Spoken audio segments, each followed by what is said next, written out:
داتا صاحب فرماتے ہیں پرانی امتیں قیامت کے دن جب نبی پاک کی امت کا اعزاز دیکھیں گی تو کہیں گی یا اللہ ان کے کو رنگ گورے ہیں، کیوں ان کو اتنی شانیں، اور ہم نے اتنے 100 سال عبادت کی، ہمارا وہی مقام۔ تو رب کریم فرمائے گا چلو آؤ ایک تجربہ کر لیتے، تو بندے کہیں گے مولا کر لو۔ تو رب کریم فرمائے گا محبوب علیہ السلام کی امت کے اولیاء بھی آئیں گے، پرانی امتیں بھی آئیں گی۔ تو رب کریم فرمائے گا پرانی امتوں سے کہ یہ دوزخ جل رہا ہے، اس میں چھلانگے لگا دو، چلو لگاؤ چھلانگے۔ تو کہیں گے یا اللہ بات تو تیری ٹھیک ہے پر دوزخ بھی تو ہے نا، اب تو دوزخ میں ہی چھلانگ لگوا رہا ہے۔ تو رب کریم فرمائے گا چلو ٹھیک ہے تم نے صحیح کہا، اب امت مصطفیٰ سے کہا جائے گا۔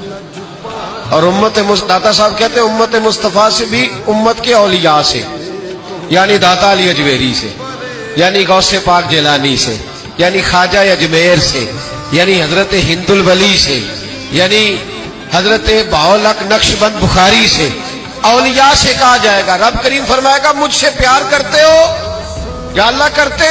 فرمایا چلو میری خاطر دوزخ میں چھلانگے لگا دو، آگ جل رہی ہے لگاؤ چھلانگے۔